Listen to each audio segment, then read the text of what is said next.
말씀을 보겠습니다. 사도행전 3장 1절에서 10절 말씀입니다. 함께 읽겠습니다.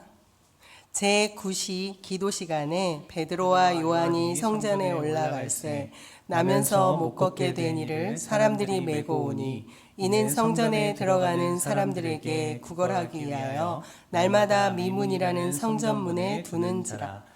그 베드로와 요한이 성전에 들어가려 함을 보고 구걸하거늘 베드로가 요한과 더불어 주목하여 이르되 우리를 보라 하니 그가 그들에게서 무엇을 얻을까 하여 바라보거늘 은과 금은 내게 없거니와 내게 있는 이것을 내게 주노니 나사렛 예수 그리스도의 이름으로 일어나 걸으라 하고 오른손을 잡아 일으키니 발과 발목이 곧 힘을 얻고 뛰어서서 걸으며 그들과 함께 성전으로 들어가면서 걷기도 하고 뛰기도 하며 하나님을 찬송하니 모든 백성이 그 걷는 것과 하나님을 찬송함을 보고 그가 본래 성전 미문에 앉아 구걸하던 사람인 줄 알고 그에게 일어난 일로 인하여 심히 놀랍게 여기며 놀라니라.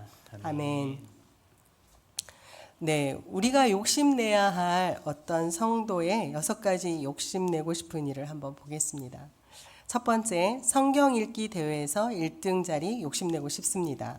두 번째, 모든 예배에 한 번도 안 빠지고 참석할 수 있도록 정말 욕심부리고 싶습니다.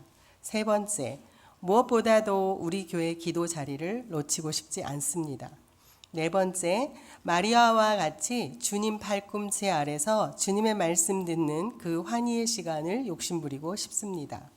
다섯 번째, 교회에 언제나 1등으로 와서 또 예배당이 환하게 불을 켜는 그 순간을 욕심내고 싶습니다. 여섯 번째, 하나님께 가장 좋은 것을 드리는 일을 욕심내고 싶습니다. 네, 정말 욕심내고 싶은 것들이시죠. 네, 그에 반해 다른 욕심, 인간의 탐욕을 나타내는 옛 이야기 하나를 보겠습니다. 네 사람이 서로의 희망사항에 대해서 말했습니다.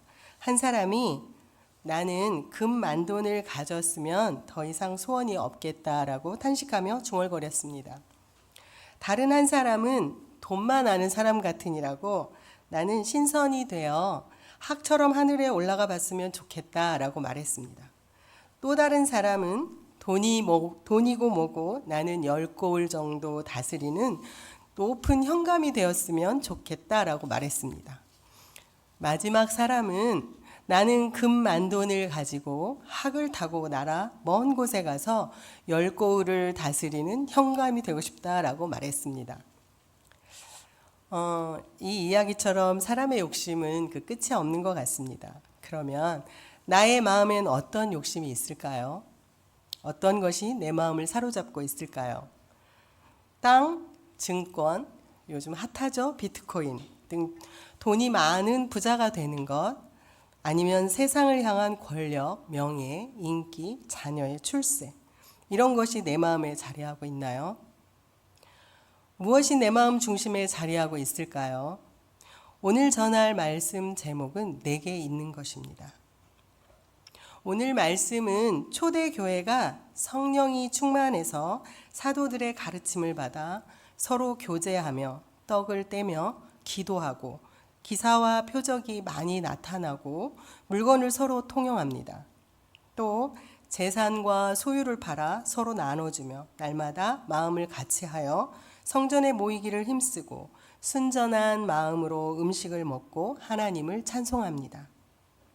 그때의 황금빛으로 빛나는 아름다운 문 앞에서 생긴 일입니다. 제9시 기도 시간에 베드로와 요한이 성전에 올라가고 있습니다. 그들은 유대교의 오랜 전통에 따라 하루 3차례 3시, 6시, 9시에 기도를 하는데 오늘 9시는 오후 3시를 말합니다. 이때 베드로와 요한은 오순절 성령 사건을 통해서 성령이 통치하시고 다스리시는 그 가운데 성령 충만한 사도로서 그들은 더 이상 어제의 사도들의 모습이 아니었습니다. 2절 말씀을 함께 읽겠습니다. 나면서 못 걷게 된 이를 사람들이 메고 오니 이는 성전에 들어가는 사람들에게 구걸하기 위하여 날마다 미문이라는 성전문에 두는 자라.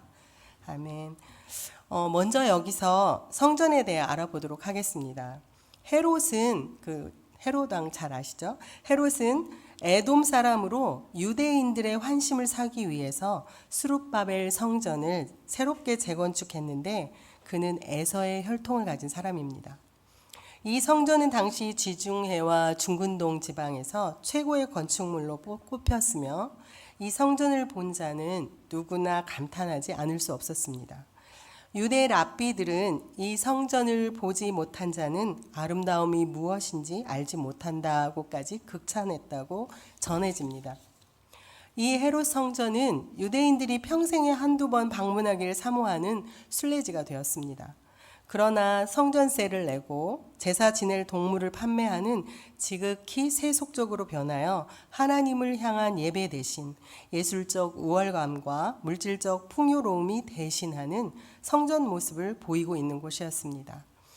이 화려한 성전 뒤에는 예수님께서도 말씀하셨듯이 강도의 소굴로 금과 은이 우선되는 그 당시 유대인들의 교만된 삶과 생각을 나타내는 곳이었습니다. 그런데 사람들이 성전 미문 앞에 자기 힘으로는 올 수 없는 나면서부터 못 걷게 된 사람을 메고 와서 그 문 앞에 내려놓았습니다. 그가 있는 곳은 미문으로 영어 성경은 이 문을 뷰티풀 게이트라고 말합니다. 얼마나 아름다우면 문 이름이 미문, 뷰티풀 게이트일까요? 이 문은 유대인들의 종교적 허영심을 충족해 하는 문인데 그 화려한 문을 지나 성전으로 들어가 예배드리러 들어갈 때 유대인들은 좀 전 성전 밖에 있는 가난한 사람들, 병든 사람들과는 확연히 다르다는 대단한 자부심을 가졌던 것입니다. 허영과 교만이 녹아져 있는 대표적인 상징적인 문이 바로 황금빛으로 빛나는 뷰티풀 게이트입니다. 아름다운 문. 그 당시 유대인들의 허영과 교만은 또 무엇이었을까요? 외식하는 유대인들은 기도를 해도 다른 사람이 다 들을 수 있도록 크게 하고 시장거리에 서서 기도하고 또 누구나 알 수 있도록 종교 행위나 가난한 이웃을 구제했습니다. 이런 허영과 교만이 가득 찬 유대인들은 선택받은 예배자로서 화려하게 치장한 옷을 차려입고 뻣뻣하게 목을 곧게 세우고 예배하러 미문을 지나 성전 안으로 들어갑니다.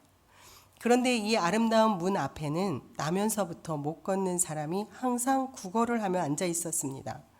그는 이 유대인들의 허영심과 교만으로 던져주는 몇 푼 안 되는 동전을 수입으로 먹고 사는 사람입니다.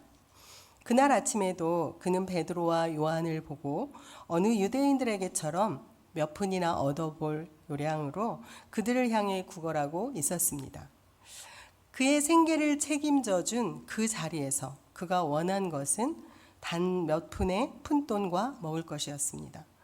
베드로와 요한은 그전에도 이 성전을 여러 번, 아니 수십 번 지나갔습니다. 그런데 유독 그날 이 못 걷는 거지가 눈에 들어왔습니다. 그 이유는 그들은 오순절 사건을 통해서 성령 충만해져 있었기 때문입니다. 베드로는 그 못 걷는 거지에게 우리를 보라라고 말합니다. 어쩌면 거지는 내가 원하는 것은 돈이나 주지 왜 보라는 거야? 라고 언짢게 생각했을 수도 있습니다. 이런 그의 모습에서 우리가 세상에 원하는 은과 금인 물질, 당장 내가 직면한 세상에서 내가 원하는 것만 보고 마음도 생각도 세상 것만 생각하는 나 자신의 모습을 보는 것만 같습니다. 이때 베드로는 은과 금은 내게 없다. 하지만 내게 있는 나사렛 예수 그리스도의 이름으로 일어나 걸으라 라고 명령합니다. 이 말을 들은 평생 걸어본 적이 없는 그는 황당하기 그지없었을 것입니다. 하지만 베드로의 손이 그 오른손을 잡아 끌었고 그때 그의 발과 발목에는 근육과 힘줄에 한 번도 느껴보지 못한 강한 힘이 느껴졌고 벌떡 일어나 걸을 뿐만 아니라 뛰기 시작했습니다. 못 걸었던 그는 이런 치유를 원했던 것도 아니고 거기에 베드로와 요한이 이런 치유의 능력이 있는 사람이라고 생각하지도 못했습니다. 그저 작은 적선을 기대했을 뿐인데 그의 삶을 바꾸는 놀라운 일이 일어난 것입니다. 그는 당장 베드로와 요한을 따라 성전에 들어가며 자기에게 베풀어진 이 기적에 놀라 걷고 뛰며 그의 입술에서 찬양이 터져 나왔습니다. 그런데 아름다운 문 앞에 있던 못 걷던 거지는 단순히 일어나 걸을 수 있도록 치유받은 사람이 된 것만이 아닙니다. 그는 하나님께서 예수님의 피를 주고 산 존귀한 존재가 된 것입니다. 그의 심장에는 예수 그리스도가 새겨진 예수의 이름을 믿는 사람이 되었습니다. 그는 이제 베드로와 요한이 가진 생명의 주를 소유한 사람이 된 것입니다. 그러면 어떻게 생명의 주를 가진 사람이 되었다는 말일까요? 로마서 5장 8절에서 9절 말씀 함께 읽겠습니다. 우리가 아직 죄인 되었을 때에 그리스도께서 우리를 위하여 죽으심으로 하나님께서 우리에 대한 자기의 사랑을 확증하셨느니라. 그러면 이제 우리가 그의 피로 말미암아 의롭다 하심을 받았으니 더욱 그로 말미암아 진노하심에서 구원을 받을 것이니. 아멘. 하나님은 우리가 아직 죄인일 때, 우리가 하나님과 원수로 지낼 때에 우리를 위하여 자신의 아들 예수 그리스도를 보내어 십자가에 죽게 하심으로써 우리에 대한 자기의 사랑을 확증하셨습니다. 따라서 우리는 하나님께서 예수님의 피를 주고 산 존귀한 자들입니다. 베드로전서 1장 18절에서 19절 말씀도 함께 읽겠습니다. 너희가 알거니와 너희 조상이 물려준 헛된 행실에서 대속함을 받은 것은 은이나 금같이 없어질 것으로 된 것이 아니요 오직 흠없고 점없는 어린 양 같은 그리스도의 보배로운 피로 된 것이니라. 이 말씀을 보면 우리는 보배로운 어떤 것에 의해 구원을 받았다는 것입니다. 세상 사람들이 가장 보배롭게 여기는 것이 무엇인가요? 은이나 금입니다. 물론 다이아몬드도 있죠. 그것은 변하지 않고 희귀한 물질이기 때문입니다. 그래서 결혼할 때 신랑과 신부가 금반지를 서로 주고받은데 영원토록 변하지 않을 것을 상징하며 상대방을 참으로 존귀한 자로 여긴다는 의미를 담고 있습니다.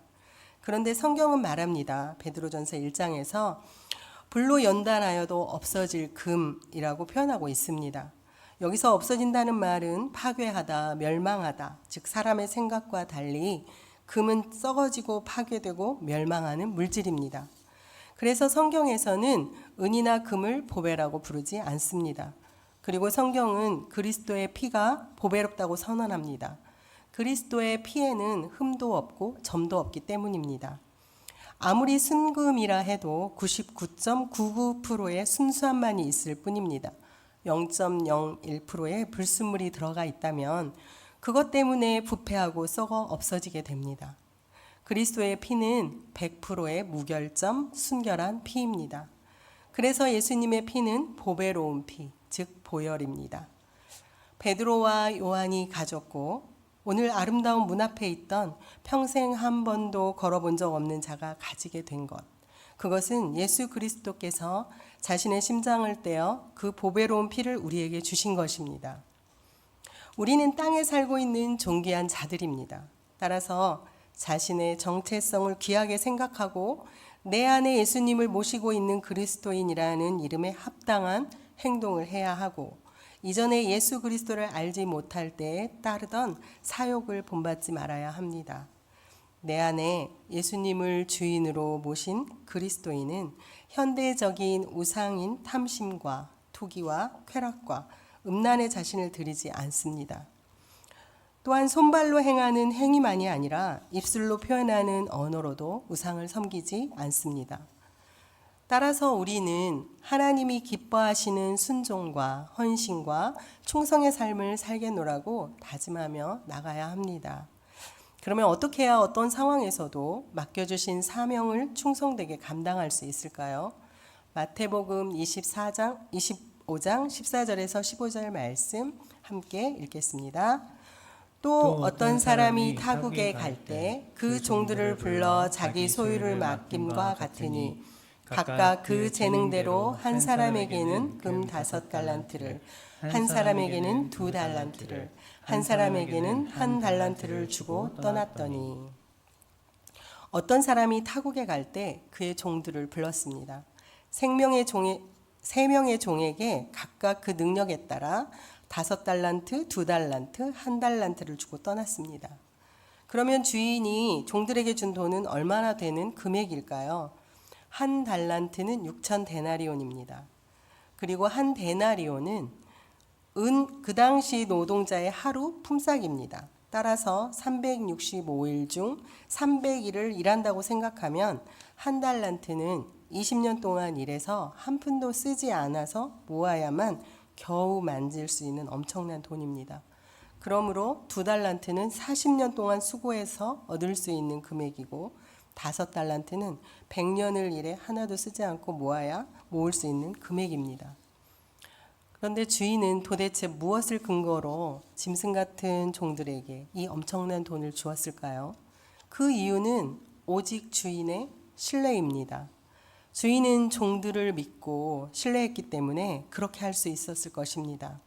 왜냐하면 그 8달란트는 종들의 충성을 테스트하는 실험용으로 날려버려도 되는 작은 액수가 아니기 때문입니다. 우리 같으면 전혀 신뢰가 없는 사람에게 10만 원 맡기기도 불안할 것입니다. 그러므로 예수께서 하신 이 비유는 종들의 충성과 불충에 있는 것이 아니라 짐짝과 같은 그 비천한 종들에 대한 주인의 신뢰에 있는 것입니다. 종들에 대한 주인의 신뢰가 있었기에 그 엄청난 돈을 맡길 수 있었습니다. 하늘같이 높으신 주인이 나같이 비천한 자를 믿고 그 엄청난 것을 맡기셨다는 사실을 종들이 깨달았을 때 그들은 감격과 감사가 있고 저절로 충성된 마음이 우러났을 것입니다. 2달란트와 5달란트를 받은 종은 주인이 떠나자마자 지체하지 않고 바로 주인의 신뢰에 합당한 충성을 다하였습니다. 그러나 1달란트 받은 종은 주인으로부터 악하고 게으른 종이라는 호평을 받았습니다. 그 이유는 무엇일까요? 그는 주인이여 당신은 굳은 사람이라 심지 않은 데서 거두고 해치지 않은 데서 모으는 줄을 내가 알았으므로 두려워하여 나가서 당신의 달란트를 땅에 감추었나이다 라고 말합니다.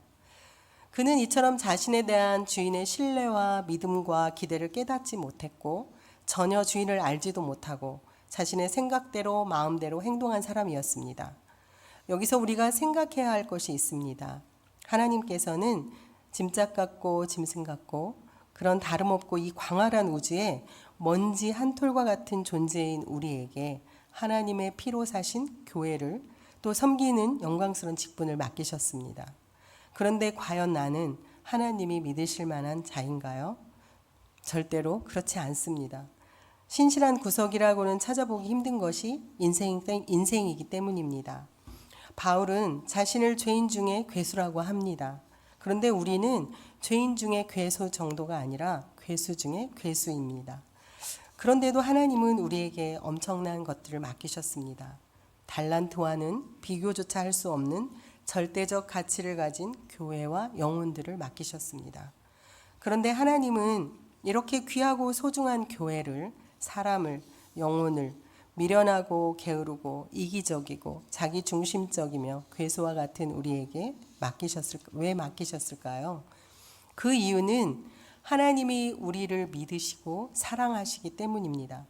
그래서 우리의 순종과 충성은 쉽고 많은 우리의 열심이나 한때의 충성이 아니라 우리에 대한 하나님의 무한한 신뢰와 사랑에서 비롯됩니다. 하나님이 우리를 믿고 우리를 신뢰하시며 사랑하신다는 사실, 우리는 이것을 꼭 기억해야 합니다. 모든 신자는 자신을 향한 하나님의 이와 같은 믿음과 사랑을 알고 기억할 때 충성스러운 삶을 살 수 있습니다. 충성스러운 삶을 살고자 하는 우리 교회 성도님들을 대표해서 이번 주 월요일 단기 선교팀 24명이 아침 일찍 대만으로 출발을 했는데요. 주님이 바라보시고 주님의 마음이 함께하는 땅 대만에서 그곳 아이들을 만나고 가정과 이웃에게 복음의 기쁜 소식과 예수 그리스도의 사랑을 전하고 따뜻함을 나누며 청소년들과 함께하는 수련회도 가지게 됩니다. 주님께서 보내신 이 발걸음들을 통해서 대만 땅의 놀라운 복음의 열매가 아름답게 맺어지게 될 것입니다. 선교팀이 가지고 가는 한 가지가 있습니다. 바로 하나님의 심장입니다. 복음 들고 한 걸음 한 걸음 척박한 땅을 향해 내딛는 예수 그리스도의 마음입니다. 또 하나님은 어딘가 있을 한 영혼을 위해 옥터도 흔드시는 일을 하십니다. 사도행전 16장 26절 말씀을 함께 읽겠습니다. 이에 갑자기 큰 지진이 나서 옥터가 움직이고 문이 곧 다 열리며 모든 사람의 매인 것이 다 벗어진지라. 바울과 실라가 감옥에 갇혀 기도하며 찬미할 때 갑자기 큰 지진이 일어나며 옥터가 움직이고 옥문이 즉시 다 열리는 일이 발생합니다. 이쯤에서 하나님께서 바울을 강권적으로 이곳에 오게 하시고 옥에 들어가게 하신 까닭이 궁금해집니다. 하나님께서는 옥터를 흔드시고 옥문을 열어 젖히고 죄수들의 발에 착고를 다 풀어놓는 놀라운 이적. 그런데 이 이적을 행하신 것은 흔히 알고 있는 것처럼 바울과 실라를 그곳에서 구출하시기 위한 것이 아니었습니다. 놀랍게도 이 이적은 바울과 실라를 감금한 감옥의 간수를 위한 것으로 한 명의 간수와 그의 가족을 구원하기 위한 것입니다. 이 사건은 절망 앞에서는 자결이라고 극단적인 방식을 택하는 불신자였던 그가 이 사건으로 인해 복음을 듣게 되고 하나님을 믿고 세례를 받고 구원을 얻게 되었다는 것입니다. 이처럼 바울을 강권적으로 이곳에 오게 하고 감옥에 감금되도록 한 것에서 하나님이 말씀하시려는 것이 무엇이었을까요? 그것은 우리 하나님은 한 영혼을 구원시키기 위해 옥터도 흔드시는 분이라는 사실입니다. 하나님은 한 사람을 구원하시기 위해 큰 지진을 일으키시는데 그만큼 하나님은 한 영혼을 소중히 여기신다는 것입니다. 우리 하나님께서는 소원이 한 가지 있습니다. 그것은 죽음으로 갈 수밖에 없는 절망 가운데 있던 한 영혼이 예수 그리스도의 복음을 듣고 하나님을 믿어 구원받고 긍휼과 기쁨의 사람으로 변화되는 것입니다. 간수는 복음으로 인해 사도들의 상처를 씻기고 돌보며 굶주림을 채워주는 긍휼의 사람이 되었습니다. 위기 앞에서 자결을 하려 했던 절망의 사람이 복음을 듣고 하나님을 믿어 기뻐하는 사람이 되었습니다. 오늘 말씀에서 아름다운 문 앞에 걷지 못해 구걸하며 앉아있던 절망의 사람도 복음으로 인해 큰 기쁨의 사람으로 걷기도 하고 뛰기도 하며 큰 소리로 찬양이 터져 나오는 기쁨의 사람이 되었습니다. 이렇게 예수 그리스도를 소유하는 복음으로 인해 무정한 자가 긍휼의 사람이 되며 절망의 사람이 큰 기쁨의 사람이 되는 것. 하나님은 이것을 보기 원하십니다. 이것이 한 영혼에 대한 하나님의 갈망과 사랑과 애타하심이며 하나님의 마음이며 간절한 소망입니다. 우리는 하나님의 심장을 가져야 합니다. 그리하여 우리로 인해 하나님의 마음이 사람들에게 표현되고 증거되어 낙심과 절망 가운데 있는 사람이 구원받는 역사가 일어나야 합니다. 우리는 복음 앞에서 먼지 같고 괴수 중에 괴수 같은 나를 불러 자녀라 부르시고 예배자로 부르심이 감사하고 감사해 감격의 눈물이 끊임없이 흐르는 하나님의 은혜를 고백하는 삶이어야 합니다. 지금 내가 가진 것은 무엇입니까? 은과 금처럼 세상 속에서 나를 빛나게 해줄 것들인가요? 아니면 예수 그리스도라는 복음이 내 심장에 찍혀 주님의 형상이 내 삶에 나타나는 그런 사람인가요? 매일 소망 책에 류웅열 목사님의 부디 흉내라도 내게 하소서라는 기도문을 끝으로 말씀을 맺겠습니다. 예수님을 정말 아는 사람이라면, 예수 그리스도를 진정 내 삶의 주인으로 모신 사람이라면 살아가는 날 가운데 한 번쯤은 이렇게 기도해야 할 것입니다. 주님, 당신의 하나밖에 없는 심장을 십자가에서 떼어주시고 저의 죽은 심장을 살려내신 것에 감사합니다. 부디 살아있는 날 동안 주님 흉내라도 내게 하소서. 언젠가 지상의 삶을 다하고 주님의 얼굴을 마주할 때가 올 텐데 그날 너무 부끄럽지 않도록 주님의 흉내라도 내게 하소서.